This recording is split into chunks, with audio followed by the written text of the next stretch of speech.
This is Thomas with Autogefuehl today for you with the Skoda Enyaq SportLine all-wheel drive, the ATX version, so a powerful version with all-wheel drive and the sporty style on the exterior. And we can see here a big spoiler, and we have the magic black color for today, which is a good match to the SportLine.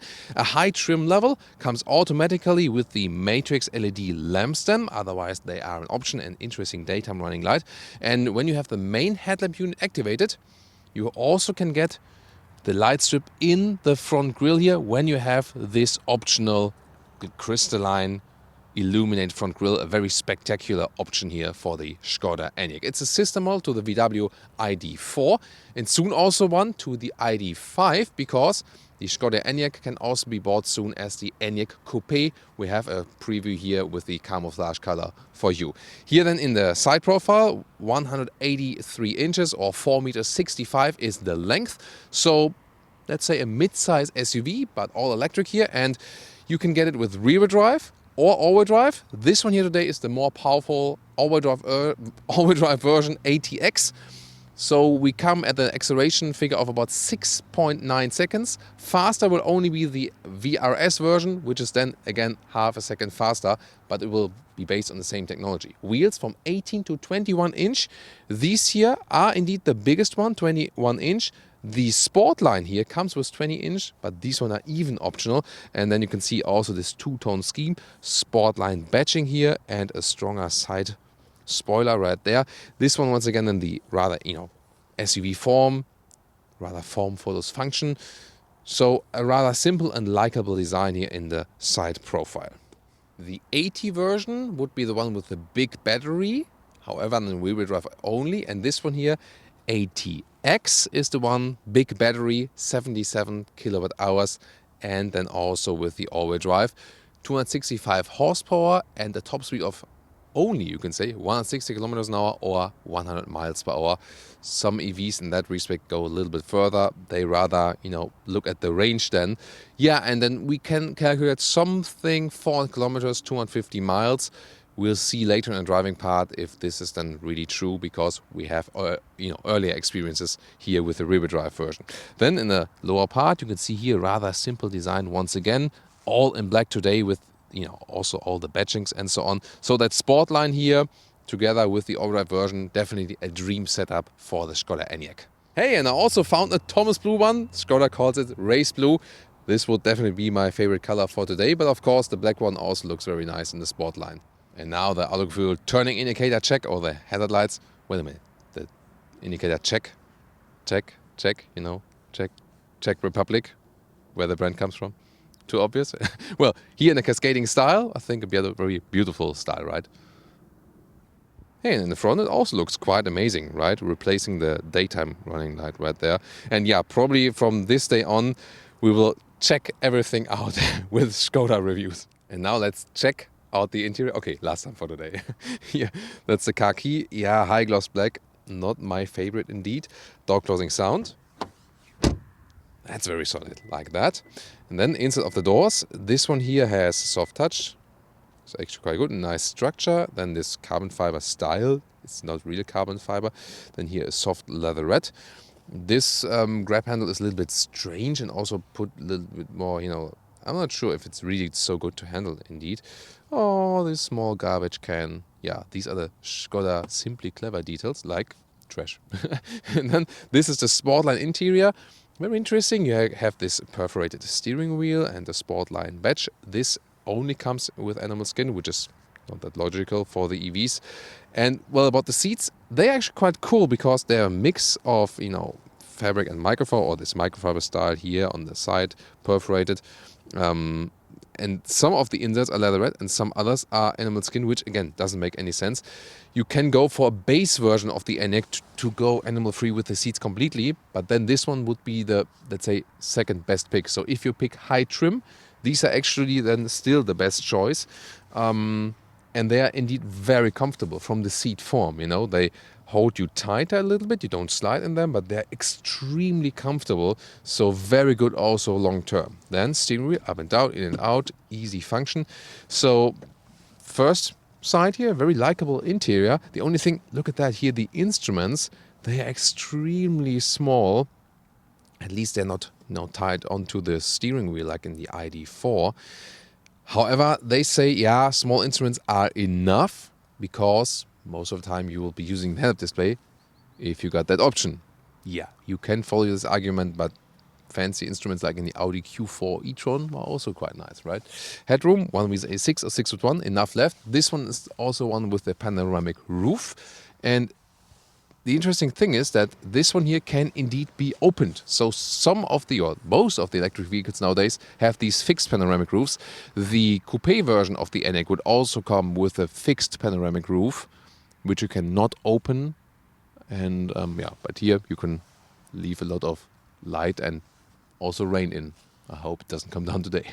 Interesting that, by the way, here this small cubby hole next to the steering wheel on the left side, here it can be opened with a separate button. I've never seen that. Usually they have like, the opener right here integrated, but somehow funny. It's really small. Your Colt doesn't fit in there, just the key, for example. Here the interior overview is actually quite sensual. More reminds us of a Mercedes or something. Here with these swinging lines, soft touch leatherette. Then again these inserts, so it looks really beautiful, better than in the ID4, for example. Screens either 10-inch or this optional 13-inch screen. You have a volume slider here, which is again, yeah, these sliders are hashtag capacitive curse. The temperature are not in sliders like in the ID4, but here you always keep it at the same place. It's for a touch solution, relatively easy to control, but still no manual volume knobs for that. Zoom or deal to that screen there. In the lower part, you still have some hard keys still as hotkeys, like the climate. Then you can access it in the screen once again. In the lower part, you have 2 spots to put the smartphone, but just one for the inductive charging. So not like in the Tesla Model Y, where we have 2 inductive charging spots. Then here, cup holders can be kind of adapted. And this is a very short shifting lever, like this. So that's actually easy solution. More cubby space right here, and very well attached armrest. And this car, again, yeah, as we know from Skoda, they have really, really a lot of space here. This little bit plastic-ish here, however, but the general build quality is actually quite high. Here at the steering wheel, better for the volume knob is like here, use it just here, or the heated steering wheel, and then you can, control something in digital instruments, but not much actually. Once again, it rather has a head-up display focus. Head-up display with some GPS information, and you can also have the augmented reality function, and you have kind of like moving arrows in it. And interesting function is also when there's snow, there's a snow mode, and then the letters are blue. Actually, that's the difference here. So when everything is white, then you can still read your head-up display. In the infotainment system, you have this main menu here, and you can very well access it actually, like the distance, where you have to put your hand.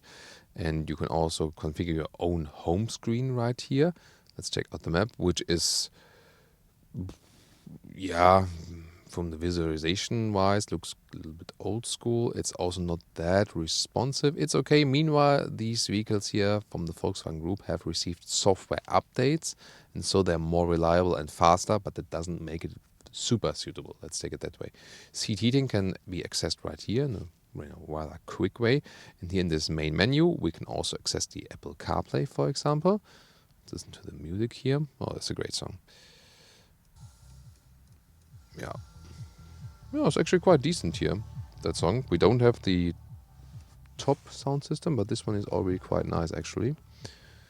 So, and then we have also this vehicle setup here. Nice visualization there too. And here we can, for example, also access things like here. When we go to interior, go to the head-up display, and then here we can change this this so-called snow mode for the head-up display. Yeah, really interesting thing, right? And here there's even more space underneath, so for whatever you want to put there. Good usage here of the EV platform means there's here an even floor, and you also have a lot of leg rooms, no problem here. And also headroom-wise, no problem either. So for actually 5 tall adults, it's no problem at all. In the lower part, you, by the way, have 2 USB-C chargers and a real power socket. That's also good. So a very practical car. Can even be, let's say, some kind of office vehicle. So here then, you have some cup holders. Oh, and a pen holder. Well, a Skoda pen. So let's see here, the middle part. Yeah, even this part is fairly comfortable, a little bit less space than, of course, with your head. And, it's, you know, it has this sport seat single setup here in the rear. So, once again, is a very, very comfortable vehicle on all seats. Will it frunk or not? So, no frunk, just some fill-ins for the wiper fluid. Recharging, 11 kilowatt AC or 125 kilowatt DC, but only here for the bigger 77 kilowatt hour battery. The smaller battery also doesn't charge that quickly. And by the way, Michelle just told me that this would be a very satisfying sound. You know, like when you close it. So, you guys like that sound? Now the trunk, 585 up to 1,710 liters. But what does that mean? First of all, this cover here with a nice rail at the side.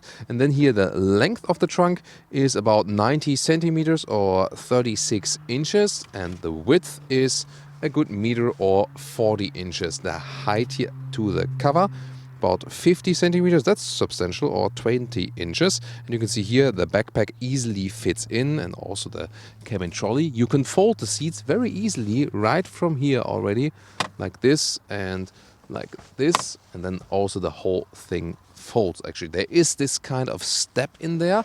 That's not the most practical thing, however, when you just want to push things through. And here underneath the cover you can have a storage for the charging cables. Overall, very spacious, very well usable. And the length of the trunk when we fold the seats, 175 centimeters or 69 inches. Yeah, I know you like that.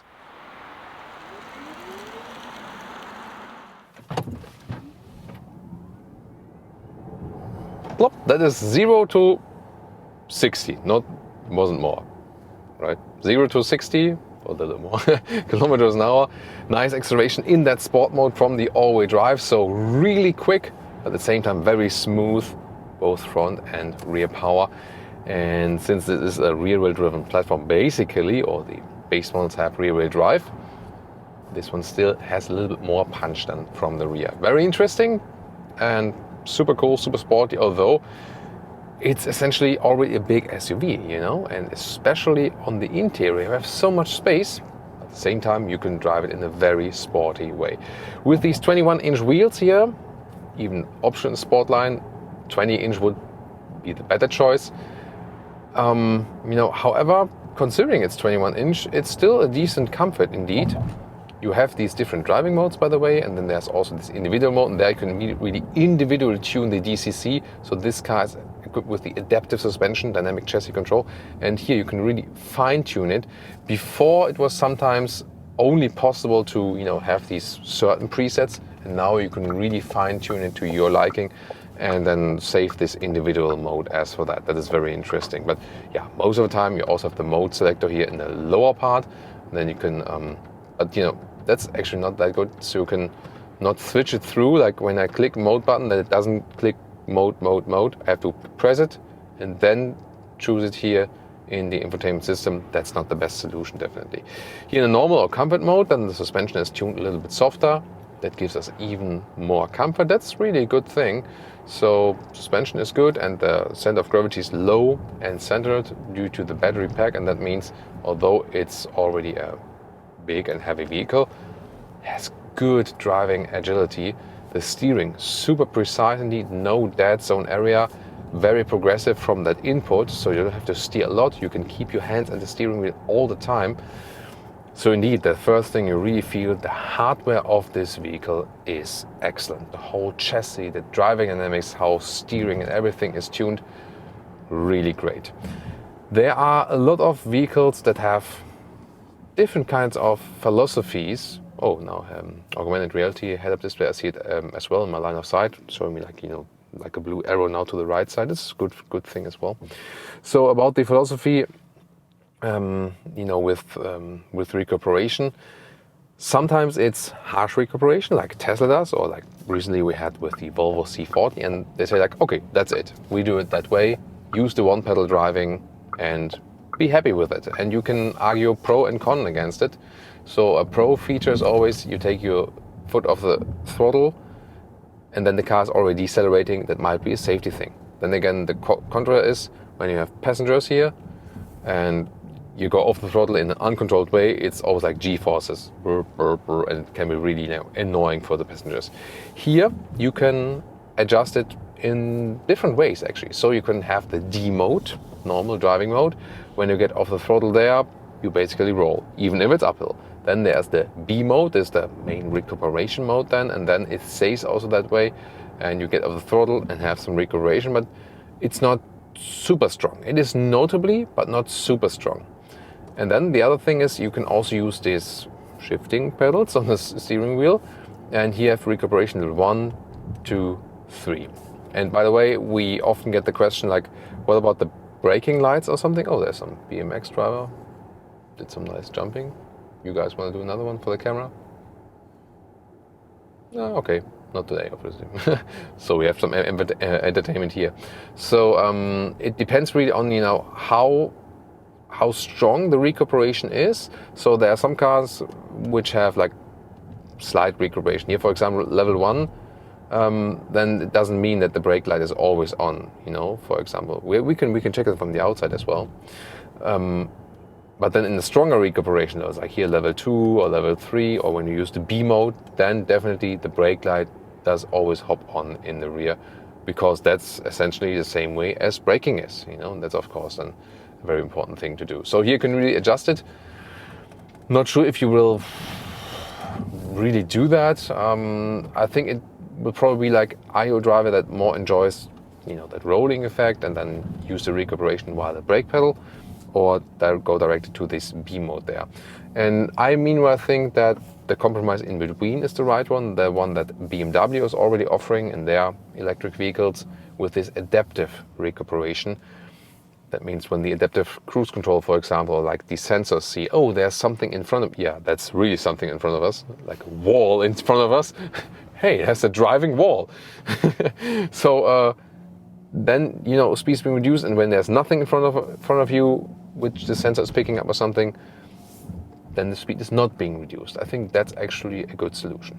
Here, as for the size of the Enyaq, it's still in a way that you can easily get along with. But yeah, the thing is here with the controls, user interface, changing temperature while driving is somewhat okay, but not the best. Infotainment system is also somewhat okay, but again, not the best. Yeah, so user interface, not the best, but also not the worst. Beautiful small town here, by the way, in the more or less Frankfurt area we're driving here with you today. So this car actually does so much things in one. It has great driving agility. It's fine to drive it through narrow cities still. It has great comfort from the seats. These sport seats really upgrade the comfort overall.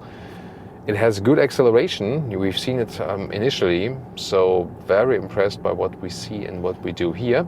Of course, what we also want to show to you is what about higher speed on the motorway, and what about the average energy consumption. These are also very two crucial features. Here once again, countryside driving, nice view and so agile once again. And here in normal mode it's leaning a little bit, but once again you can go to the sport mode and be distracted while choosing that one.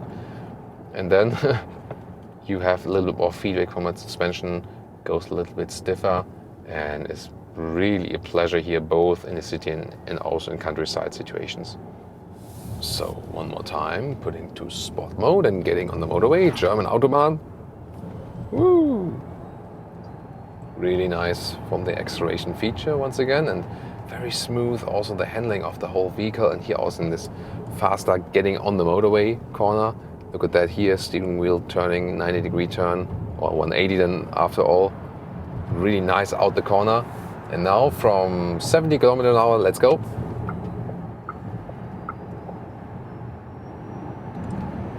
It's 120. Now a little bit downhill, 150.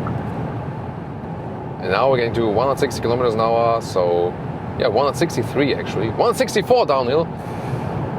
So yeah, around 100 miles an hour, that's the top speed, and noise insulation is very good. And yeah, I mean, when you live in Germany and you tend to drive a little bit faster, then it's strange that I go to the left lane and the car is restricted and there's not more happening, you know. So that's indeed unusual to me, but that might just be a German problem.